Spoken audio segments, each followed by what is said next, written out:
Welcome, Hudson Valley, to this week's edition of In Touch, the public affairs and issues program that runs across Townsquare Media, the Hudson Valley radio stations.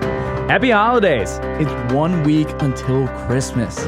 Hope you're ready to celebrate all of your upcoming special occasions. Most of all, I wish you much love and happiness wherever you find yourself this December. This week's guest is Lynne Meloccaro, Executive Director of the Dutchess County SPCA. The SPCA is not only the go-to organization for all animal welfare issues, but they're also helping people of the Hudson Valley in ways you may have never considered. Lynne also talks about the best tips when it comes to adopting a pet for the holidays. We invite you to join us and listen to a previously recorded conversation between Lynne and myself here on In Touch. Hello, Hudson Valley. You're listening to In Touch, Townsquare Media, the Hudson Valley's public affairs and issues program.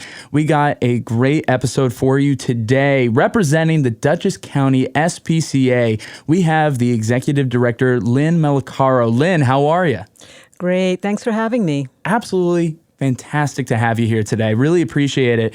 And it's funny, you know, I've driven by the SPCA like pretty much every day for my entire life, but I've never stepped foot in, and I hear so many great things about it, but there's still so much that I can learn, and there's so many things that the public can learn as well. First of all, with the SPCA, you think animals first, and the work that you guys do with the animals is fantastic because you guys are a no-kill shelter, correct? That's right. I think that's really cool because most of my life, since I was exposed to the SPCA, I thought that was just how it was done. When I saw like stuff on TV where it would say with other shelters, I was like, but wait, the shelter down the road doesn't do that. So I'm glad that that is part of the philosophy. But not just that, you guys are very altruistic when it comes to the human aspect of things as well. And I think that's a part of the SPCA that something that people really don't know. So do you think we could talk about a little bit what you guys do, not just for the pets, but also for the owners and the people themselves as well? Sure. Well, you know, a lot of it actually has to do with the point you made that a lot of people sort of drive by and they have this idea of how animal shelters work, and people actually often don't really understand what goes on in animal shelters. So traditionally, people always think of animal shelters as this is a place where, you know, if there's an unwanted animal, it can go there and then we'll, house it and then find a home for it. That's true, and that's how animal shelters have traditionally worked. But there's a new way of looking at animal shelters, and that's what we're trying to do at Dutchess County SPCA. What it's about is instead of just seeing it as a sort of warehouse for animals that people don't want anymore, you know, for strays or for people who they can't keep their animal anymore, they just bring it to the SPCA. Instead of looking at it that way, progressive animal shelters are trying to do, and what we're trying to do is instead see the shelter as almost a human service organization to help people actually take care of their pets as much as possible. So let's think about some of the reasons why you might surrender an animal, for example. Of course. So say, you know, the animal gets sick and you can't afford the veterinary care. A lot of people might take an animal to the shelter and say, you know what, I'm sorry, I can't care for this dog anymore. Its problems are too much for me. Take the dog. What if I came back to that person and said, look, we'll treat your dog at cost, customize a repayment program for you so that you could pay like, you know, $10 a week or $10 every other week until the bill is paid off, and you keep the dog. What if somebody comes and says, you know, I don't want this cat anymore because it won't use the litter box? What if we say, look, there are reasons why cats don't use the litter box. Here are some things you can do to see what's causing the cat to do that. Maybe it's the litter. Maybe the cat is seeing other cats outside the window running down the street and is marking territory. Maybe the cat is anxious for some reason. We have experts that will work with people on behavioral problems for cats and dogs so that they don't give the animal to the shelter. Instead, they can keep the animal and learn how to manage those problems. What if you go into the hospital and you can't keep your animal? There's nobody to take care of it.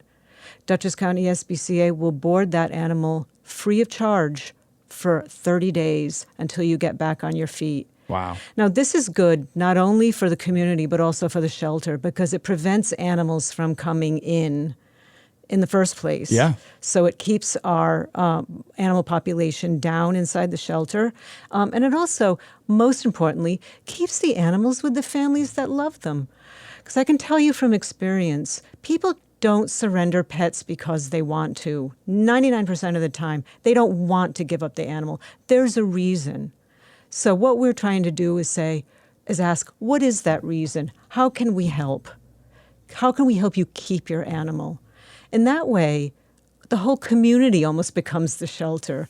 We help people take responsibility for caring for the animals themselves. That's a much more successful way to operate, we feel.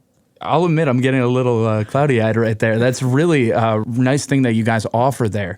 You see on TV or movies sometimes where like you drop the dog off and run, but that's not the case. As you're saying, it's like people really want and have that desire to keep it, but they get to a stressful point where they can't. But I think that just goes to say with this quote, famous quote, there's many ways around a roadblock.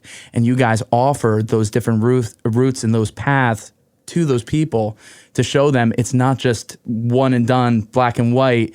There is this gray. There are many opportunities. Here, we can help you with it. That's right. To that end, we also have developed partnerships with a lot of organizations in the area. So, for instance, Grace Smith House, which helps women escape situations of domestic violence.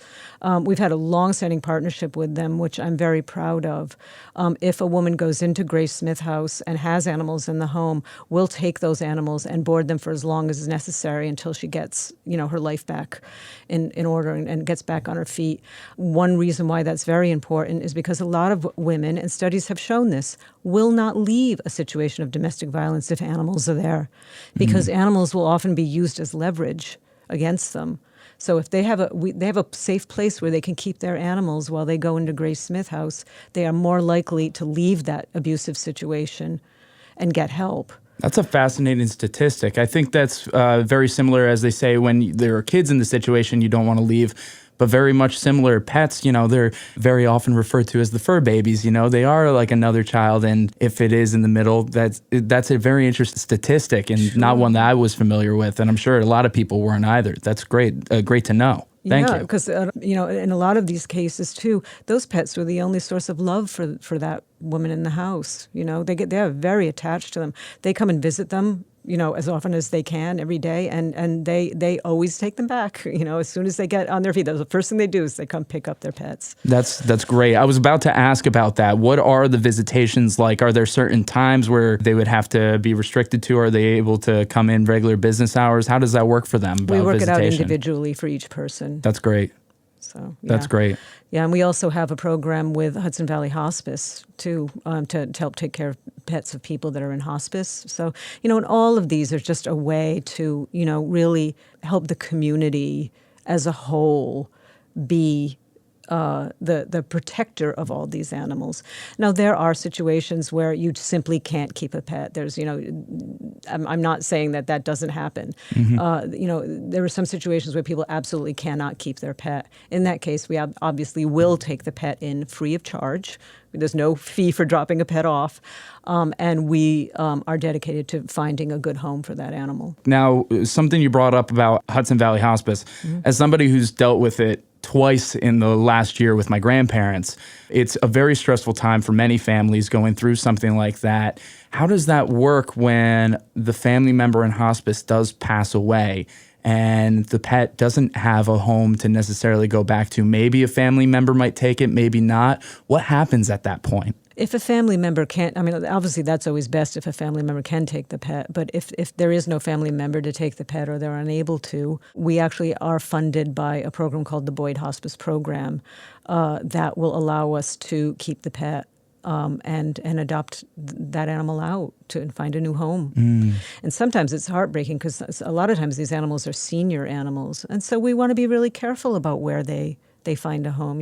They also grieve. They miss their guardian. So we try to help the animal as much as possible through a grieving process, which I think is not dissimilar to what humans go through, and then find that animal a compassionate home.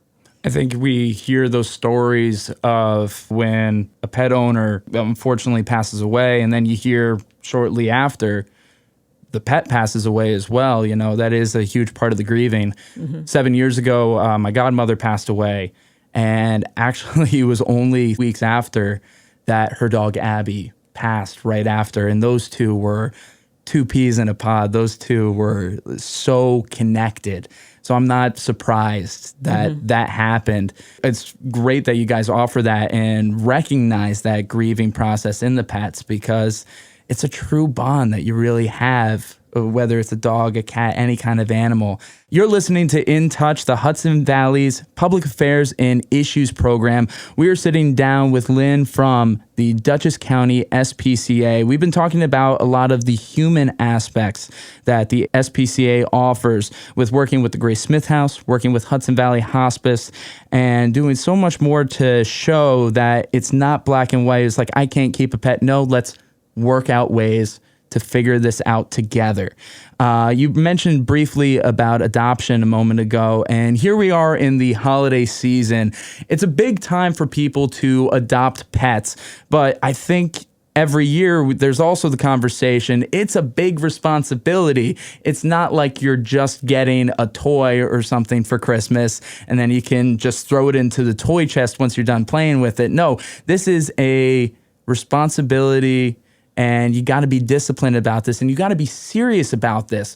What does the holiday season look like for the Dutchess County SPCA? Do you see rise in good adoptions? Do you see neglect? What kind of things do you see typically this time of year? As far as adoptions go, we do get in some people who want to give animals as gifts. My advice is, if you are going to give a pet as a gift, don't pick out the pet, put it in a box and put it under the tree and let it sit in a box until somebody opens it. I know that there's an element of surprise that people find really endearing, and you see it in videos all the time. The box gets ripped off and the puppy jumps out and everybody screams and the puppy is terrified. And so rather than do that, what we recommend strongly, and again, it's our policy is we will not allow people to give pets as gifts unless they can get a gift card. That's the one option that we offer, is they can get a gift card to put under the tree. Or, and this is what I like, because a lot of people will do this with children once we explain how to do this. They go on a mystery ride and they tell the child, we're going to the car wash, or we're going to, the grocery store. And then they suddenly pull into the shelter and the child's like, oh my God, what are we doing here? And they're like, here's your gift. Go pick your animal. And because we find that when especially children are able to be involved in the decision process, they'll be much more invested in the animal, and they really will see it as a family member rather than as a gift that was given to them among other gifts. They'll see it as a family member, and they'll invest in taking care of that animal. So that's what we recommend for if you want to give an animal around the holiday season. The gift is you're giving the animal, but but let them come in and choose their own gift. That's a really great way of going about it, to get into that process. I just had a conversation not that long ago with another organization giving away gift cards for the holidays, and that way family members can participate in it together, and they can feel fulfilled, they can feel joyed, knowing that they were all a part of that process of fulfilling those wishes and gifts and everything. And that sounds very similar. That sounds very inclusive. I'm sure that it really does increase that investment level right there and that bond. Exactly, because, sort of what's been underlying a lot of what we've been talking about is that there is a special bond between a human and an animal. And that bond starts when you walk into an animal shelter. Sometimes we say the animal chooses the person because it's that moment when you realize that's the one, that's the dog I want to take home, that's the cat I want to take home.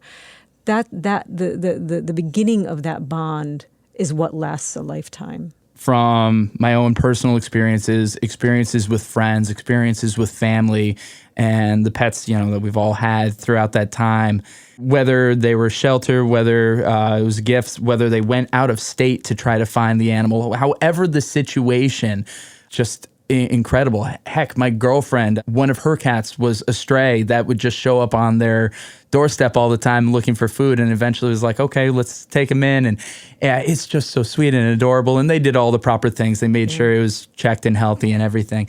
But it's incredible. And yeah, I'm it's glad.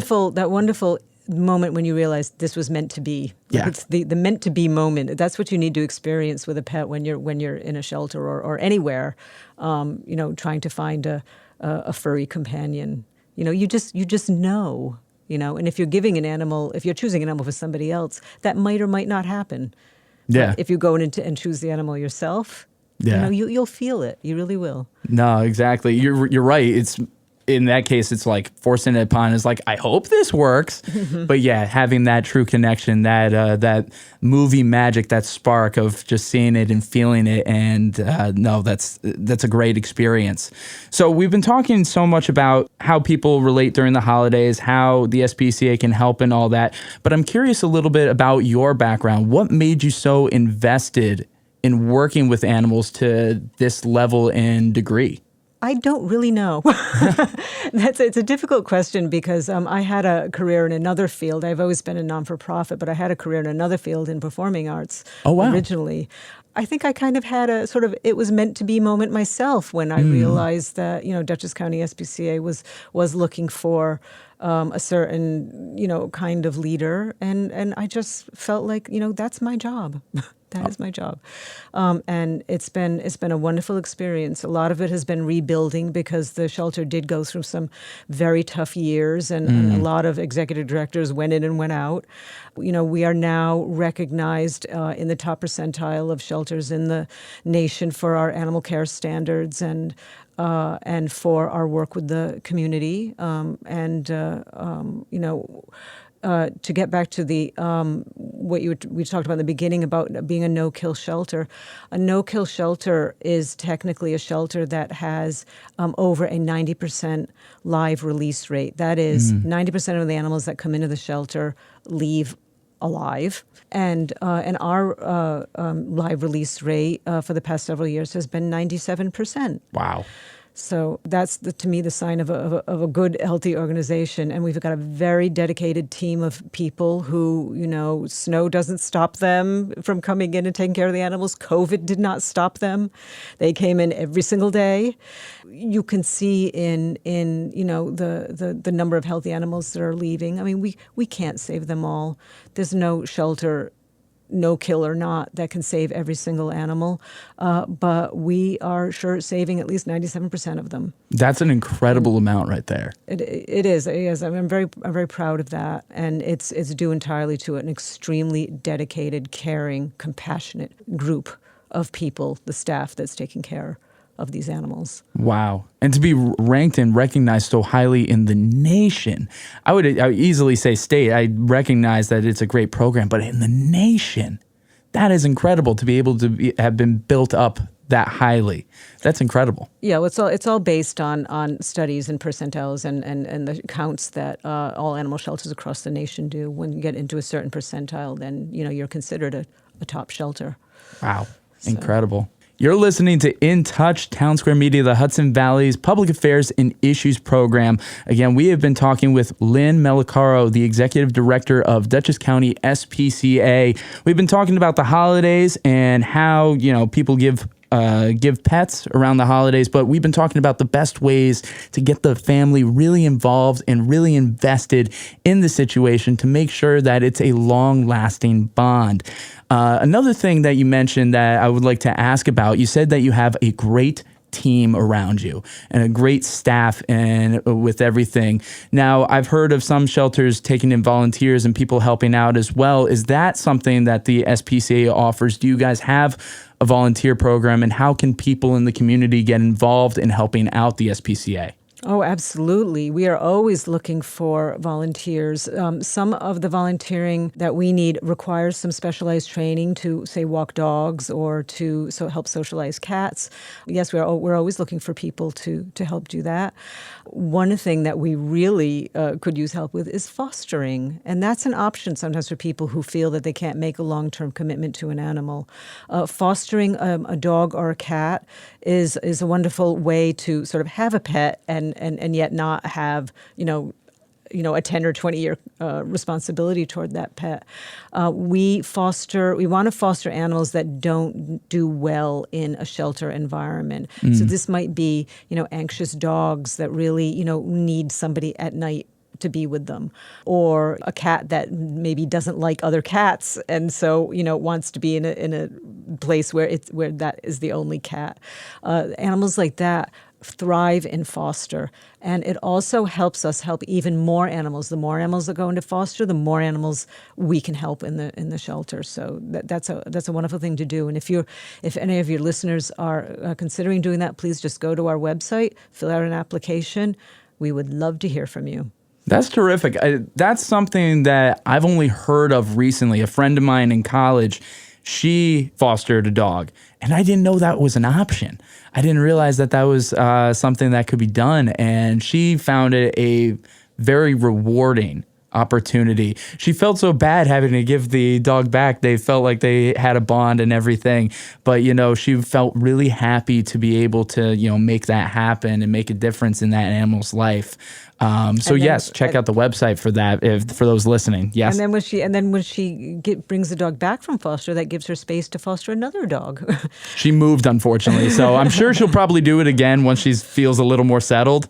But yes, I'm sure she probably would. She's a huge pet person, and she's got her parents have 2 dogs, and she loves those dogs to death. So I'm sure she'll probably get another one when she's a little more settled. You also mentioned for dog walkers and a couple other things that specialized training. Do you guys offer said training, or do people have to go elsewhere for some of that training for those volunteer roles? No, we do all the training ourselves. Fantastic. So good. It's all in-house. People can just come to you guys, hey, I want to do this, and you guys kind of take them from there, lead them down the path. That's right. That's absolutely right. Yeah, and our volunteers are absolutely integral to everything we do. I mean, we do have a great staff, but, we're taking care of over 200 animals at any given moment. And and we could not do it without the volunteers there. To help walk the dogs, to help with enrichment, to spend the time, as much time with the dogs, and give the dogs and cats human interaction as much as possible. So there's no shelter that can operate without volunteers. Absolutely. I'm sure it's a very loving environment to see everything and everybody come together in that way. Terrific. Lynne, thank you so much for being here on In Touch. Is there any last second thing that the community should know about SPCA? Where should they go for more information? What's the best form of contact? The best source of information for Dutchess County SPCA is our website, which is dcspca.org. There you can apply to adopt. You can see all the animals we have. You can see foster applications, volunteer applications, and get some general information about how we operate and what we do and all that. Also, importantly, you can donate. Yes, donating is very big. If you're looking to donate to a very worthy cause, especially around the holidays, we're all a little more giving. The Dutchess County SPCA is a great place to go. And not just that, we will have all the links available for you on the website of the radio station that you are listening on currently. So don't worry about that. It will be all there waiting for you.